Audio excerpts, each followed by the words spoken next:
Malaquías, en hebreo significa mensajero de Dios. Y ese significado tiene todo el sentido, pues él fue escogido por Dios para entregar un mensaje poderoso, no solo al pueblo de Israel en su tiempo, sino también a todos nosotros, aún hoy. Su libro es el último de la colección de los profetas, y por lo tanto, el último libro del Antiguo Testamento. Esto convierte a Malaquías en la voz final antes de un largo período de silencio profético, que duraría aproximadamente 400 años. No olvides dejar tu like y suscribirte al canal. Eso nos ayuda mucho a seguir trayendo contenidos como este. Malaquías fue levantado por Dios en un momento crucial de la historia de Israel. El pueblo había regresado del cautiverio en Babilonia, tras 70 años de exilio, y comenzaba el proceso de reconstrucción de la nación, de la ciudad y de la fe. La primera gran obra fue la reconstrucción del Templo de Jerusalén, también llamado Templo de Zorobabel, concluido alrededor del año 516 a.C. Con esto, los sacrificios y rituales del Antiguo Testamento volvieron a realizarse. Años después, con el apoyo de Nehemías, los muros de Jerusalén fueron restaurados, otorgando protección física y un sentido de identidad nacional. Malaquías actuó justamente en esta fase de restauración.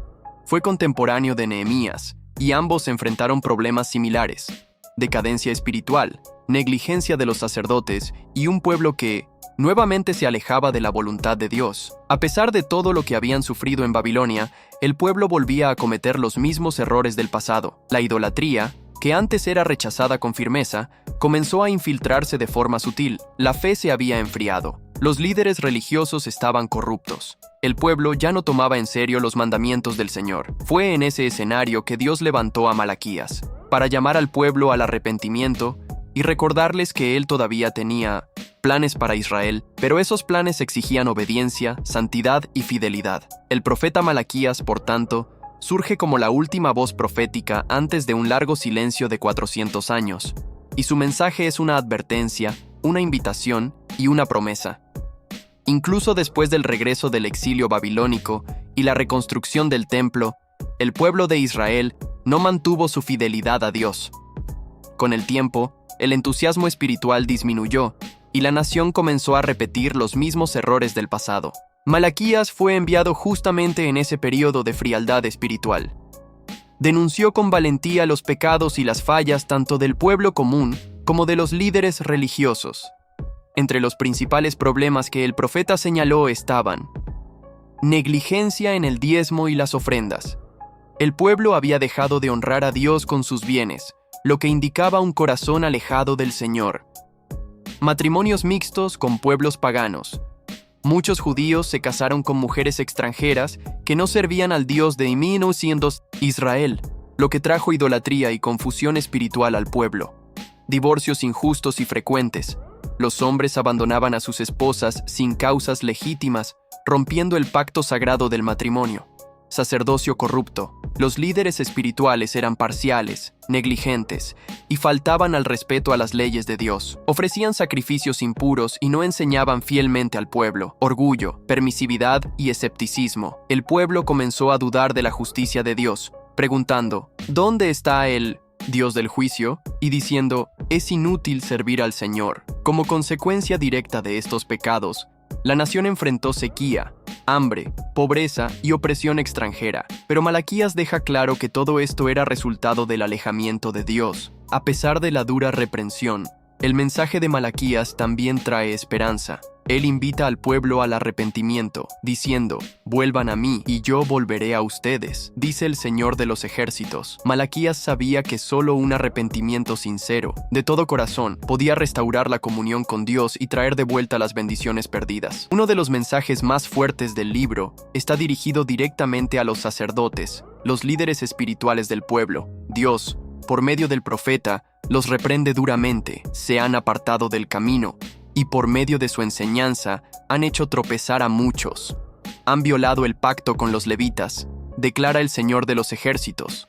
Malaquías 2:8. Los sacerdotes se habían vuelto negligentes, parciales y corruptos. Ofrecían a Dios animales ciegos, cojos o enfermos como sacrificios, algo estrictamente prohibido por la ley. Esto mostraba desprecio por la santidad de Dios y banalizaba la adoración. Además, no instruían correctamente al pueblo. La ley de Dios fue dejada de lado y los sacerdotes trataban lo sagrado con falta de respeto. Su parcialidad al aplicar la ley generaba injusticia y confusión espiritual. Pero incluso ante tanta corrupción, Dios ofrece una nueva oportunidad. Declara estar dispuesto a renovar el pacto con el sacerdocio siempre que se arrepientan y vuelvan a honrar el nombre del Señor. Uno de los momentos más profundos y proféticos del libro está en el capítulo 3, versículo 1, donde Dios declara: «Miren, enviaré a mi mensajero, que preparará el camino delante de mí. Entonces, de repente, vendrá al templo el Señor a quien ustedes buscan.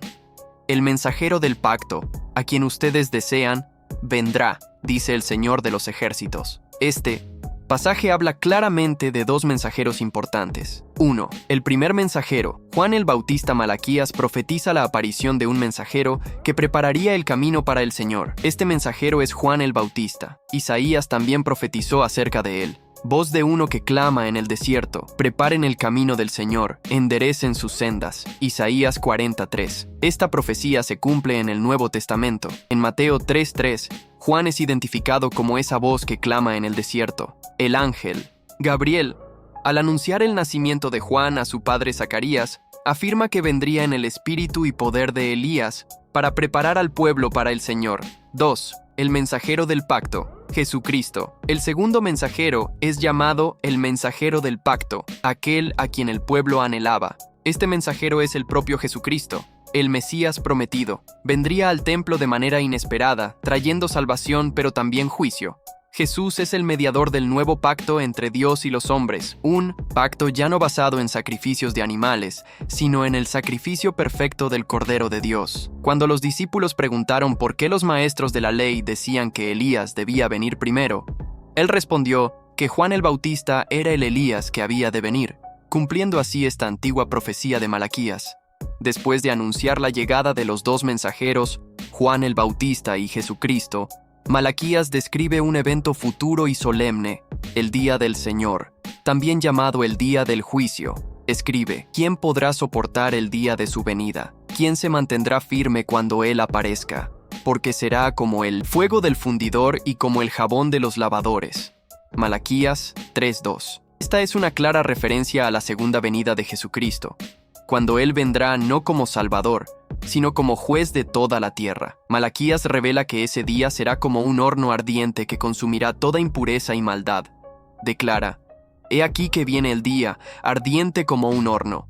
Todos los soberbios y todos los que hacen maldad serán como la hojarasca». Malaquías 4:1. En ese día, Dios traerá juicio contra hechiceros, adúlteros falsos, juradores, explotadores de trabajadores, opresores de viudas y huérfanos, rechazadores del extranjero, y todos los que no temen al Señor. Sin embargo, el juicio de Dios no llega sin aviso. Malaquías muestra que hay esperanza para quienes se arrepienten y vuelven a Dios. El mismo Dios hace un llamado: «Vuelvan a mí, y yo volveré a ustedes», dice el Señor de los ejércitos.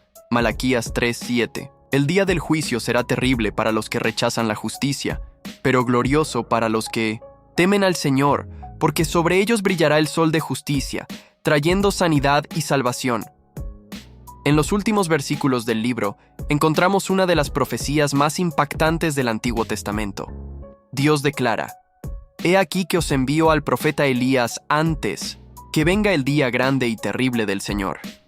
Él convertirá el corazón de los padres hacia los hijos, y el corazón de los hijos hacia los padres, para que no venga y hiera la tierra con maldición». Malaquías 4:5-6.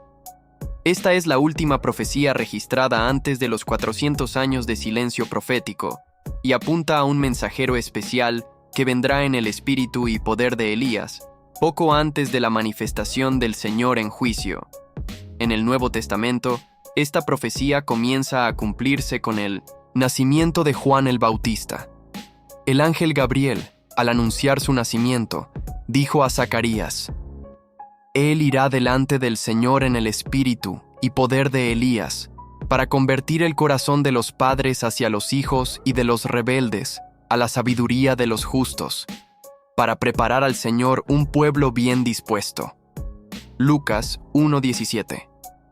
Jesús también confirma este cumplimiento cuando dice a sus discípulos: Elías ya vino, y no le reconocieron, sino que hicieron con él todo lo que quisieron. Mateo 17:12.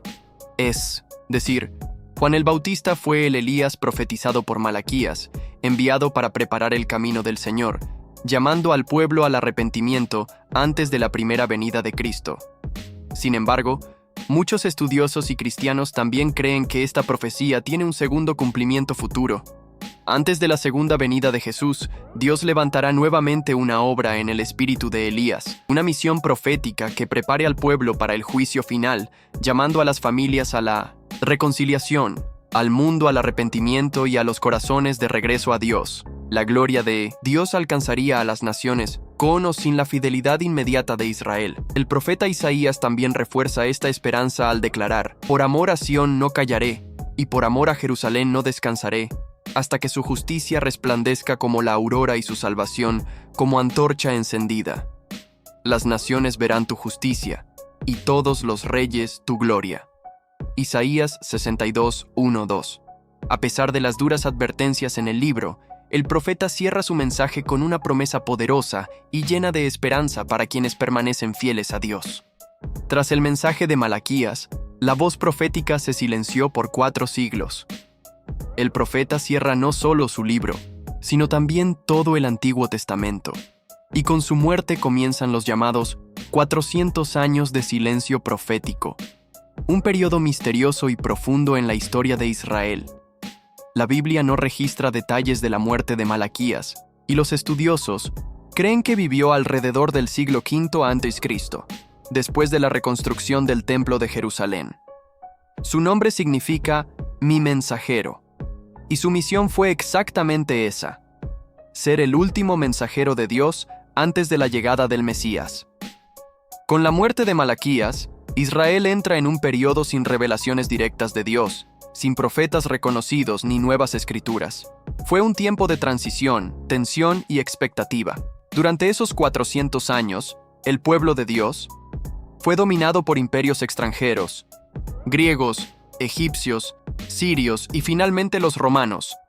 Sufrió persecuciones religiosas, como durante el reinado de Antíoco Epífanes. Se desarrollaron sectas y grupos religiosos, como los fariseos, saduceos y esenios. Aumentó la esperanza mesiánica, esperando con más ansiedad la llegada del Salvador prometido. Pero aunque Dios estaba en silencio, no estaba ausente. Todo formaba parte de su plan soberano. Estaba preparando el escenario perfecto para el momento en que el Verbo se hiciera carne. Y es justamente ahí donde la profecía de Malaquías cobra su gran conexión con el Nuevo Testamento. He aquí que enviaré a mi mensajero, que preparará el camino delante de mí. Malaquías 3:1. Esta profecía apunta directamente a Juan el Bautista, que aparece siglos después como la voz que clama en el desierto, rompiendo el silencio de 400 años, con un mensaje de arrepentimiento y preparando el camino para Jesucristo. Así, la muerte de Malaquías no fue el fin, fue el comienzo de una santa espera que culminaría con el nacimiento del Mesías. Los 400 años de silencio no fueron abandono, sino preparación, y cuando el cielo finalmente habló de nuevo, fue para anunciar que la salvación había llegado.